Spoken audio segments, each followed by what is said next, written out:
Merci infiniment, je vous remercie infiniment de cet accueil. Très heureux de vivre cette soirée ici avec vous, même si après 4 jours de prédicateur du rosaire, c'est assez soutenu, et puis à 17 000 personnes à la fin, voilà, pour un peu on se prendrait pour le Messie, parce que... Donc c'est une redescente sur terre, ça fait du bien.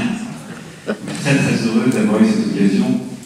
Quand Marion Muller m'a effectivement parlé de Pau, j'ai eu le pressentiment que, quoi qu'il arrive, je n'y échapperai pas. Quand après elle m'a mis en relation avec Christine, ça a été une confirmation. Alors l'occasion c'est très longue. Je suis très heureux d'être là. Christine, j'en profite. Est-ce que vous pourriez prendre dans la voiture mon sac d'épaule, parce que dedans il y a le texte de ma conférence.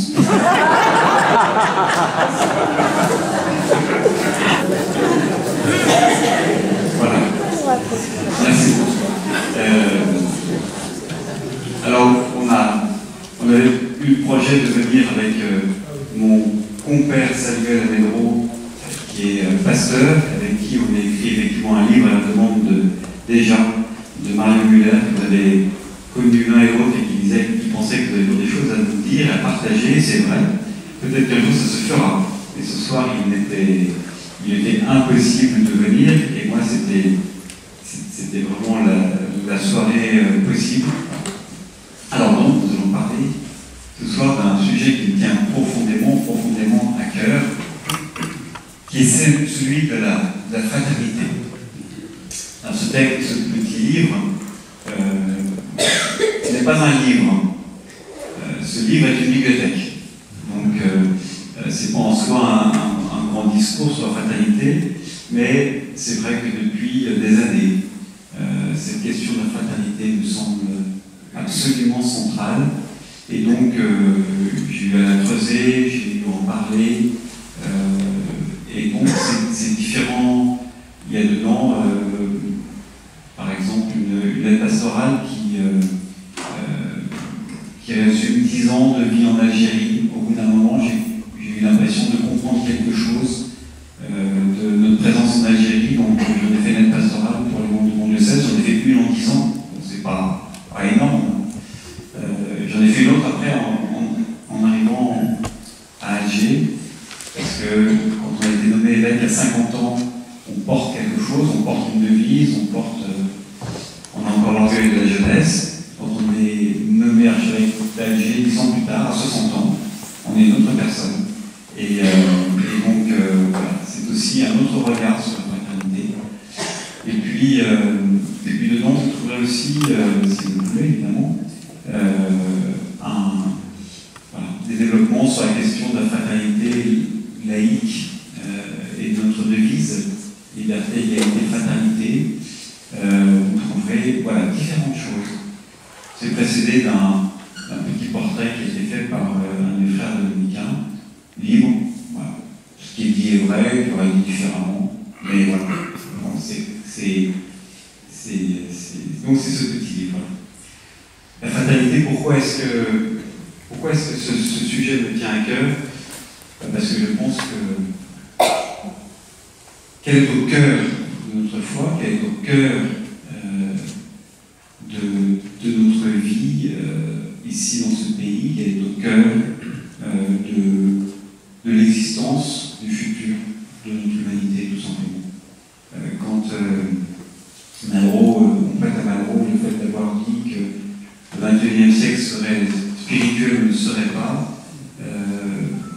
très volontiers, quand on voit aujourd'hui ce qui se passe, quand on voit l'écoulement de toutes les organisations internationales, quand on voit la course aux égaux, la course à l'armement, la course, l'explosion de tous les liens sociaux, on peut penser que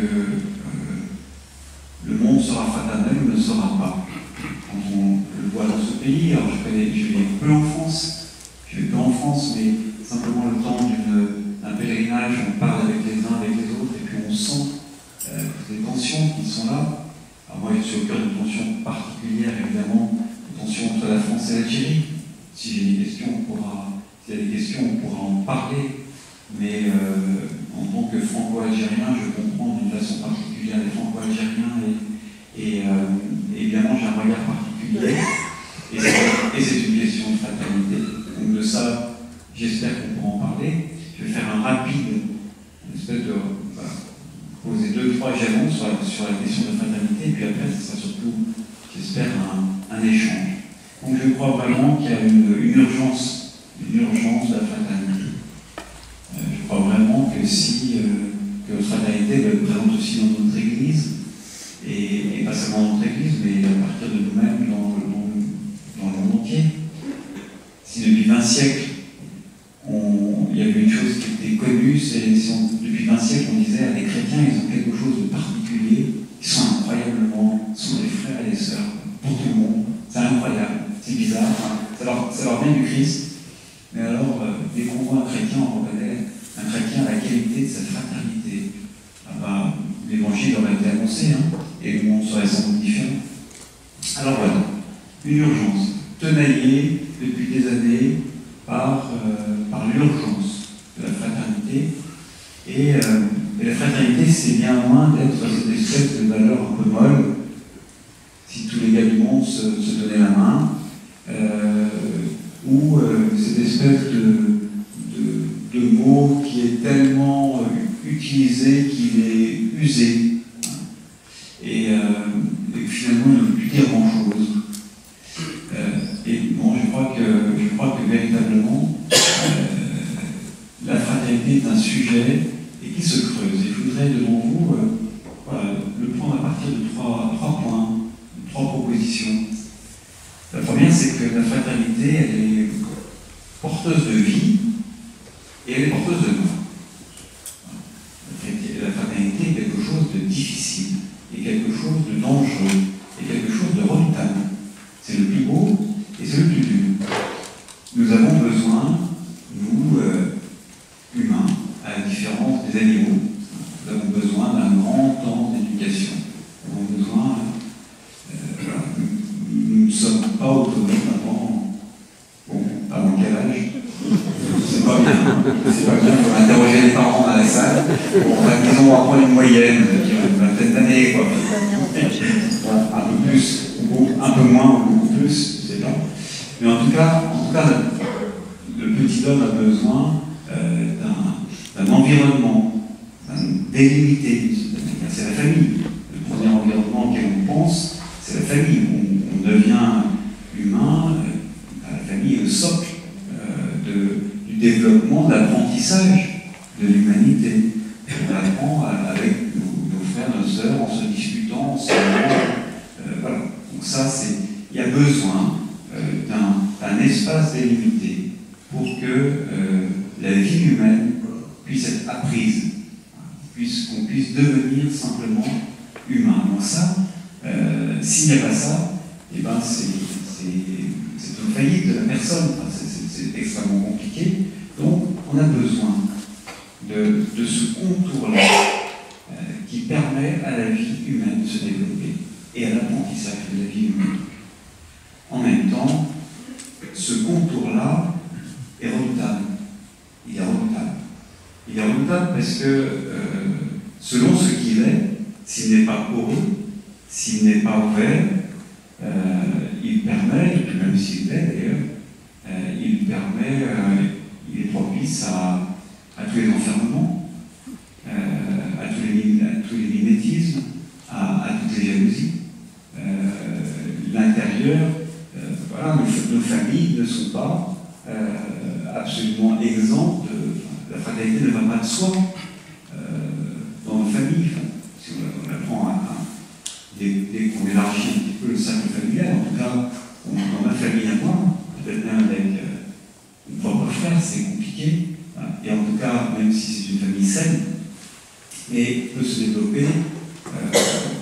Enfin, c'est ce microcosme peut être la famille, ou peut-être, si on étend un petit peu, le cercle religieux, le cercle tribal, le cercle national.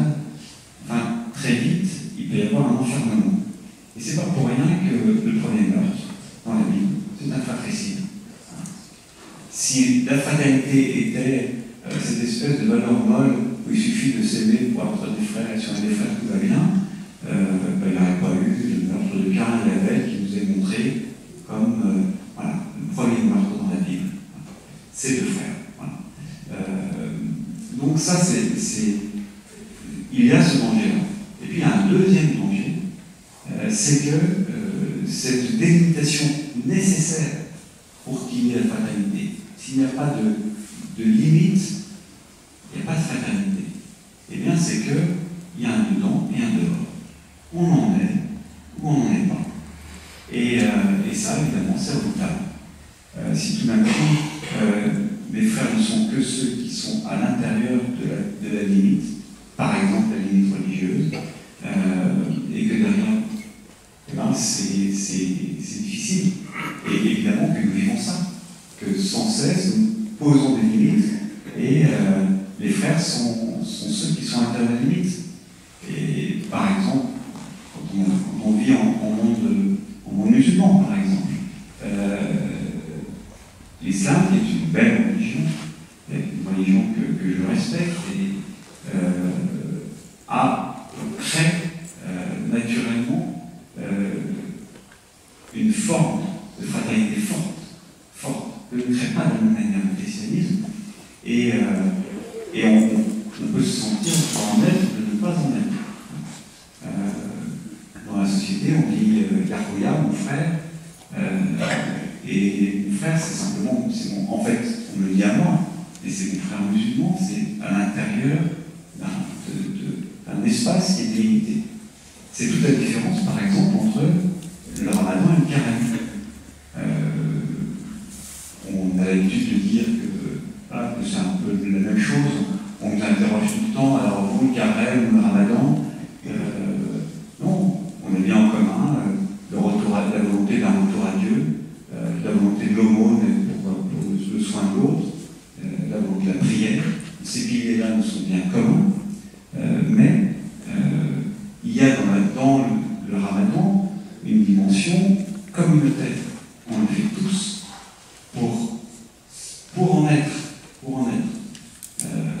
Dans le carême, Jésus dit dès l'origine, quand tu jeûnes, retire-toi dans ta chambre, le Seigneur sait ce que tu fais en secret, quand tu donnes, que ta main droite ignore ce que donne ta main droite, ce que te donne ta main gauche, et on voit bien que notre carême ne crée pas en lui-même, ne consolide pas un être social. Chacun fait ce qu'il croit devoir faire face à son Dieu pendant le carême. Alors, on peut décider d'initiatives un peu communes, mais voilà, c'est très très différent. C'est très très différent. Même si on utilise parfois le même mot, parce qu'en Algérie, quand je suis arrivé, c'est un peu moins maintenant, quand on parle de ramadan, on dit le carême. Parce que c'était comme ça. À tel point que. Et puis un musulman, c'est incroyable. Parce que tout le monde est. Il n'y a que les musulmans, donc il n'y a que les croyants. Et moi, un jour, assez récemment, j'avais besoin d'une prise de sang, et la personne qui me fait la prise de sang regarde me dit, vous êtes là depuis combien de temps? Je lui dis, depuis 20 ans. Il me dit, mais alors vous êtes croyant? Ah, je lui dis, oui. Je suis croyant, mais je ne suis pas musulman.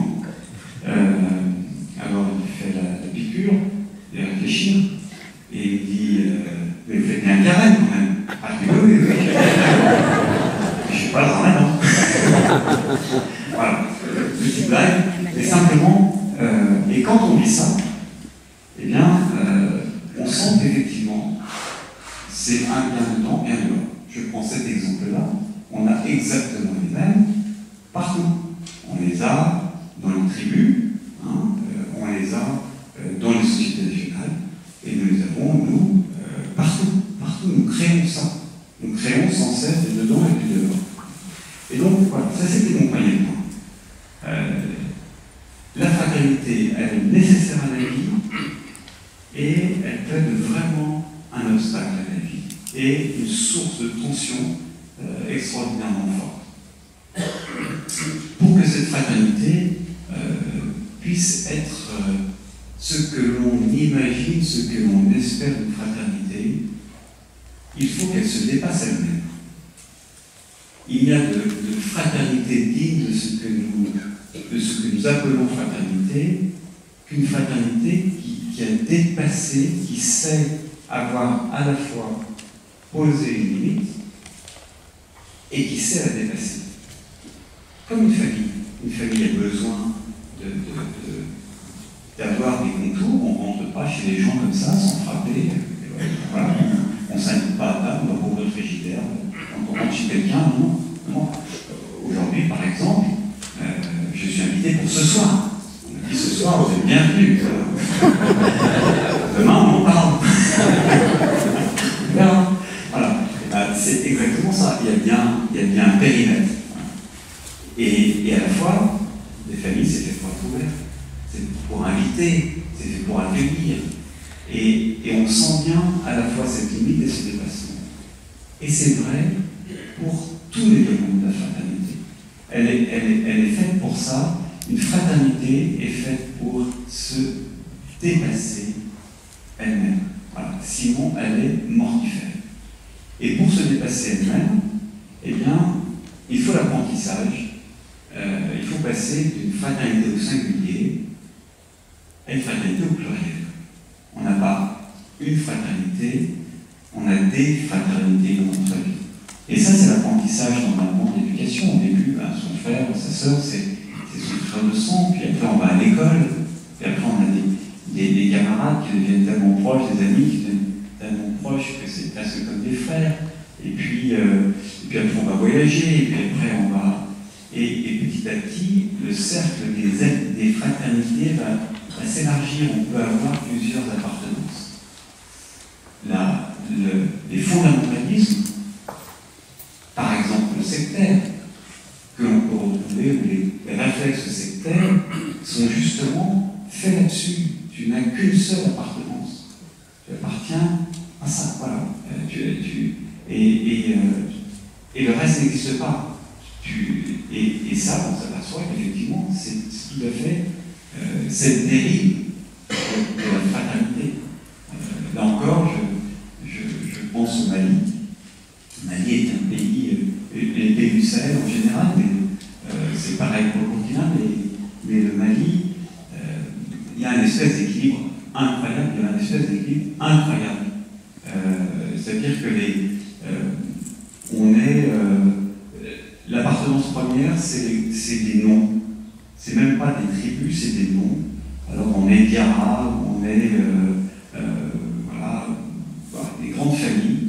Et ces familles, elles ne sont pas liées à une aire géographique.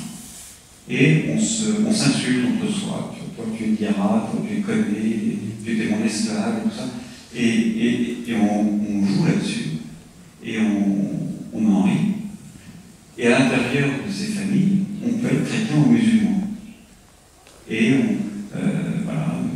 dans toutes les familles, il peut y avoir, nous par exemple, nos sœurs ont des frères ou des sœurs qui sont mariés avec des musulmans ou des musulmanes. Et tout simplement, ces différentes identités font qu'il y a une forme d'équilibre et il y a des appartenances. Alors on appartient, oui, bien sûr, à une aire géographique, il y a aussi une nation, il y a aussi une famille, et puis on est malien. Et tout ça, ça fait l'identité. Et justement, les djihadistes cassent ça. Et ça n'a rien à voir avec l'islam. Les djihadistes cassent ça. Et je demanderais justement à un malien, il disait, ben voilà, les djihadistes disent, vous êtes d'abord musulmans. Et tout le reste est éliminé. Voilà. Et tout le reste est déséquilibré. Et nous, il nous faut sans cesse interroger nos fraternités et les ouvrir. Et la fraternité doit être plurielle. Et s'en rendre compte. À ce moment-là, parce que notre vie, elle n'est pas linéaire. Enfin, on a besoin d'une géographie de nos relations. On a besoin d'appartenance, mais d'appartenance au pluriel. C'est ça. Et d'être capable de dépasser les limites de notre appartenance. On les a et on les dépasse. Et par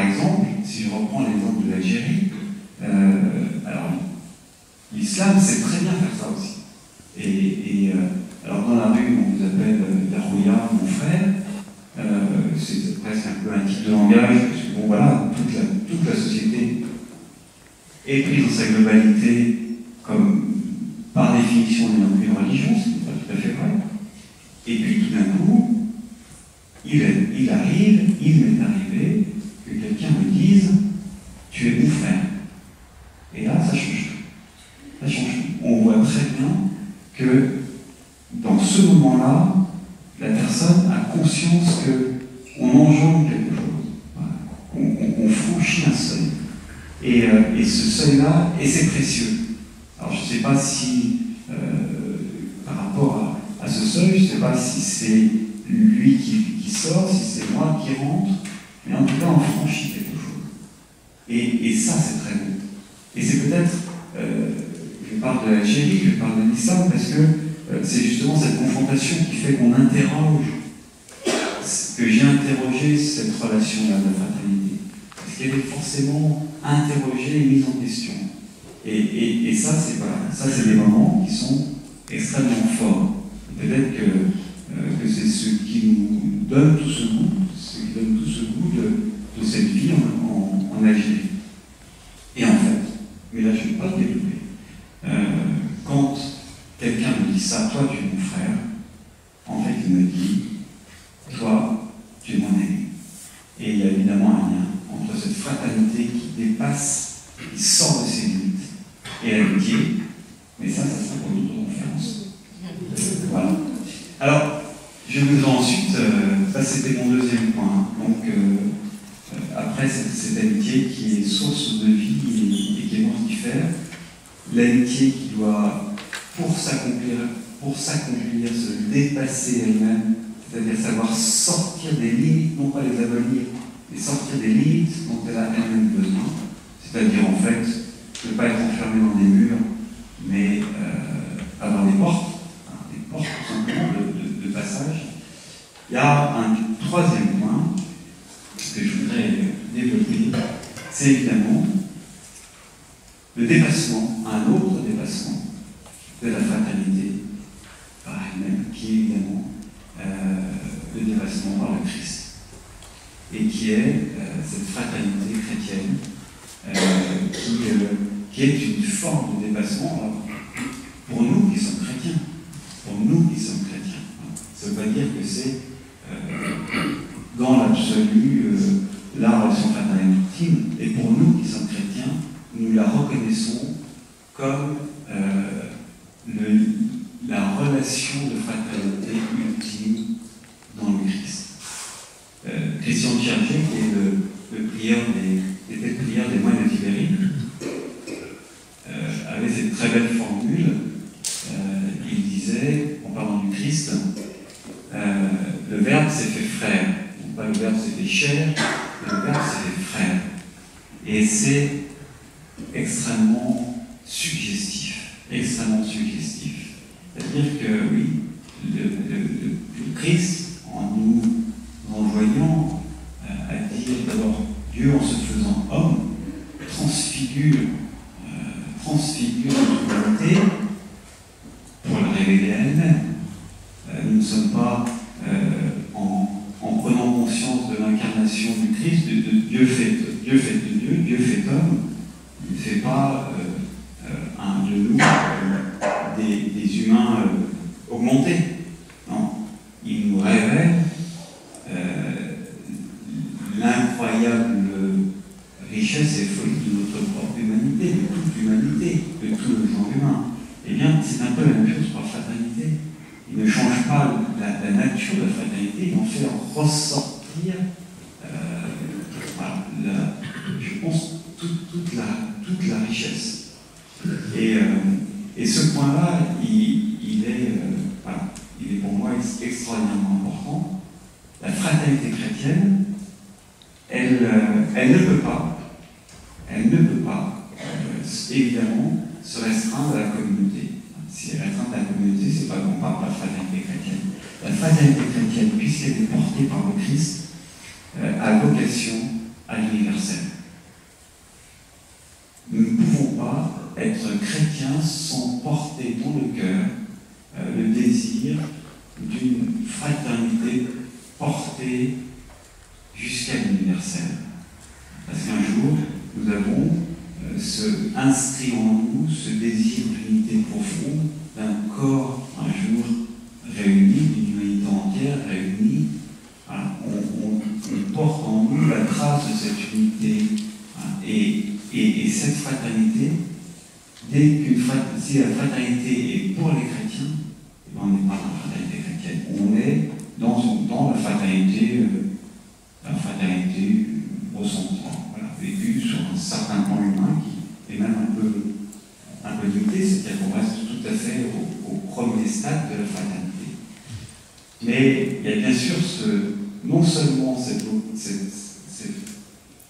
vocation à l'universel, telle que par exemple Charles de Foucault, au lieu de dire, tout simplement, quand il veut se faire appeler le frère universel, c'est qu'il sent qu'il y a besoin de ce dépassement, de cette ouverture à l'autre ou tout autre, et que ça, c'est dans sa vocation.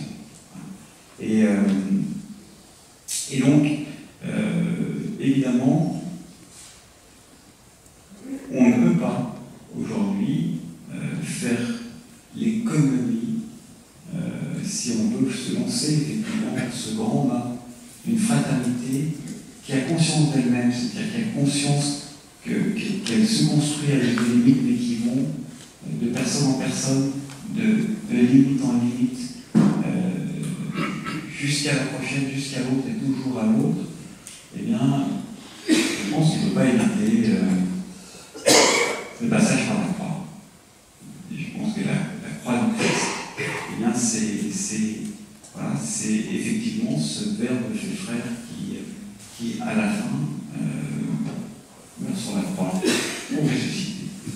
C'est évidemment, et dans notre monde aujourd'hui, on peut le voir, hein, justement, précisément, quand il y a une tension que nous connaissons, y compris en France, dans ce pays, mais partout, ben on fait le choix d'être ceux qui sont en discernement, mais voilà, j'appelle spécialement dans le monde d'aujourd'hui à ce que nous soyons, enfin, notre vocation de chrétien nous appelle à être des frères pour tous frères et sœurs en humanité. Et en ayant conscience de ces limites nécessaires, être capable de les franchir, pas n'importe comment, mais de les franchir. Et rien de pire aujourd'hui que de s'enfermer à l'intérieur de ces lieux. Ce matin même, à la fin de la messe,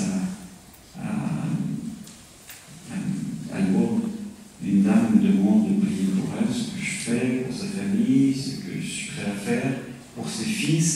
Et elle me dit, ben, vous voyez, mes fils, ils ont tellement assez de voir la violence, que leurs amis peuvent se faire violer partout, qu'eux, ils sont en train de se constituer en milice. Voilà, il faut lutter contre, voilà, en milice.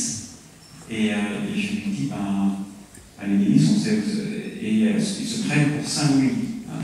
Oui, voilà. Alors, la croisade, voilà. Elle nous ressortait tout ça à la fin du voilà, à la fin d'un pèlerinage. Et j'ai dit, oui, il y a de la violence, oui, il y a les autorités, les lois, les polices doivent faire ce qu'ils ont à faire. Mais nous, on ne peut pas renoncer à construire une fraternité. Parce que si on renonce à ça, justement, on s'enferme. Vos enfants n'auront pas, derrière leur milice, n'auront pas très loin, et puis les enfants de nos enfants vivront en enfer. Et ce pari de la fraternité, aujourd'hui est à faire.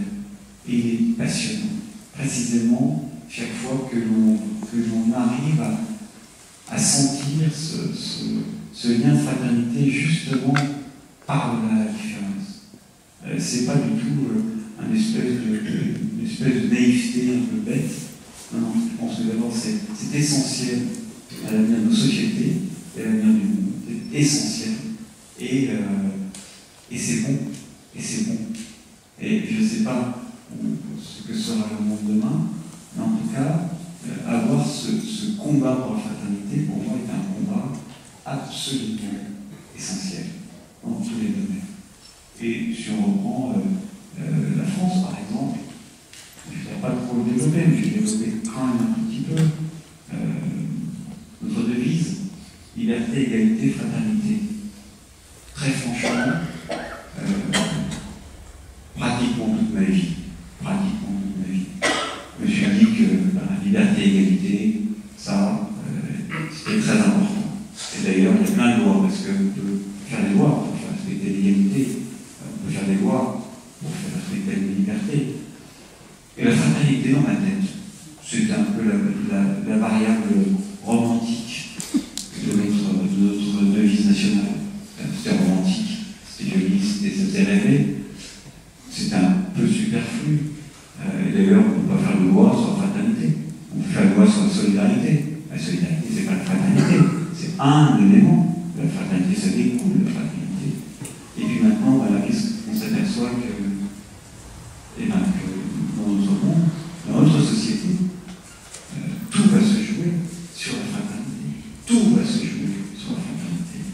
Soit les mondes continuent à se séparer, soit on continue à se sentir tellement différent que l'autre ne nous concerne pas, ben, il n'y aura pas de vie possible. Et puis si on va plus loin, c'est vrai que vivant depuis 20 ans en Algérie, et de façon assez récente, et en raison aussi des tensions entre la France et l'Algérie, j'ai pris conscience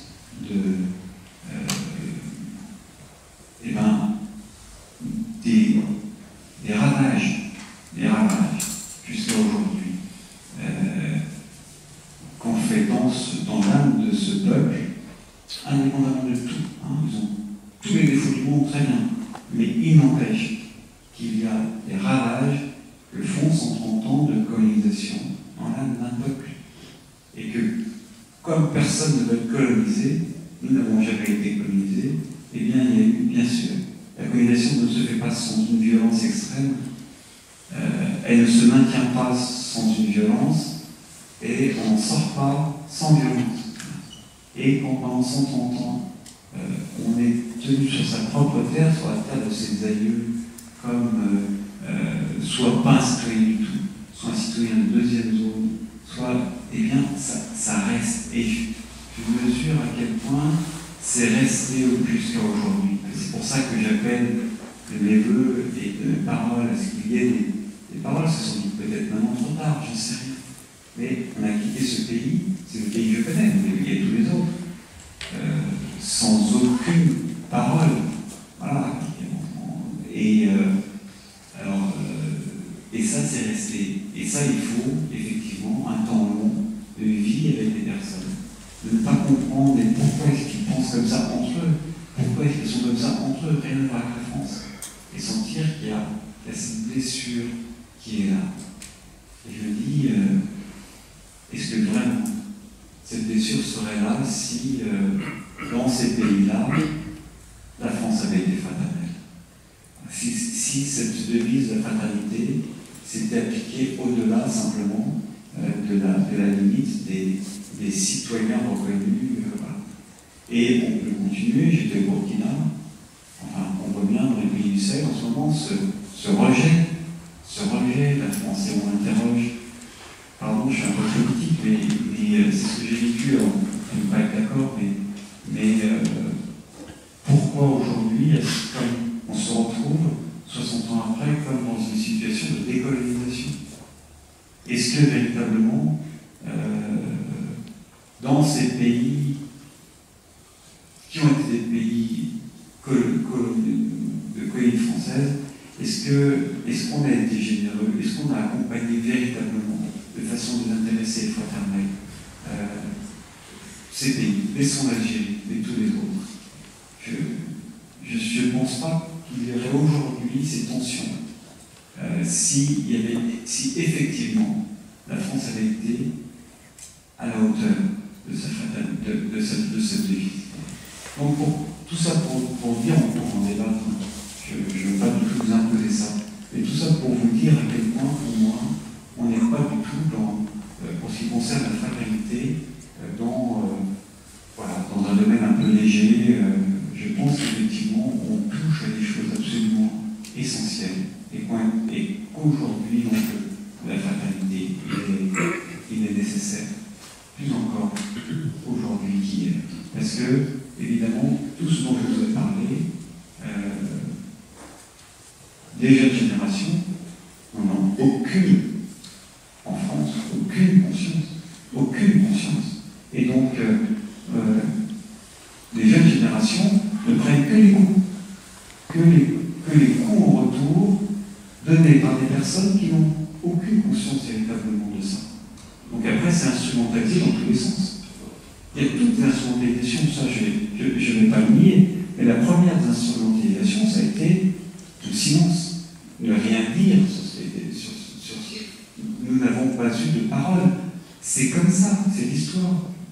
On ne va pas se culpabiliser maintenant. Mais j'avoue, moi, qu'à 63 ans, j'ai réalisé une chose, que mon pays, comme tous les pays, a enseigné l'histoire qu'il a voulu enseigner. Je n'étais pas bon en histoire. J'étais très bon en histoire. Mais enfin, pour moi, l'histoire, c'était des livres. Et ce qu'il y avait dans des livres, c'était la vérité. Voilà. C'est-à-dire que ce qu'on me demandait d'apprendre, de réciter, de répéter, c'était sûr. Voilà. Et je me suis aperçu qu'effectivement, sur la colonisation, sur tout ce qui s'était passé dans ces pays, sur comment ça avait été vécu dans les pays, sur... rien du tout. Sur l'Algérie, sur ces 130 ans d'Algérie, et ce que j'ai eu 2 heures de cours, voilà, et que finalement il y a une espèce de réécriture, parce que tous les pays réécrivent l'histoire. Et tout d'un coup, je me suis dit, très bien, les autres le font, mais moi je pensais que moi non, que nous non. Et si, nous aussi, voilà, nous aussi. Il n'y a pas eu cet enseignement. On n'a pas les armes. Qui aujourd'hui sait ce que c'était qu'un deuxième collège? Qui aujourd'hui sait ce que c'est que le code de l'indigénat? Où est-ce que j'ai entendu ça? Je n'ai jamais entendu l'État. Et pourtant c'était la France. Hein. Et donc pour moi, ça c'est vraiment essentiel aujourd'hui de revenir sur cette question. Et évidemment, le problème c'est de le faire dans un moment où effectivement de tensions, de comportements qui ne sont pas acceptables de la part de personnes lointainement issues de l'immigration. Tout ça, toutes ces tensions-là, qu'est-ce qu'on fait? Est-ce qu'on se dit, on repart en guerre? Est-ce qu'on dit, on va divorcer, comme on dit certains politiques? On divorcer de quoi? On a des millions de Français qui sont issus de l'immigration, mais qui, après 3 ou 4 générations, restent toujours issus de l'immigration, parce qu'il n'y a pas eu des paroles. Voilà. Et donc, il y a plein d'enjeux autour de la fraternité. Et normalement, nous, chrétiens, nous avons le Christ et nous devrions être des experts en fait.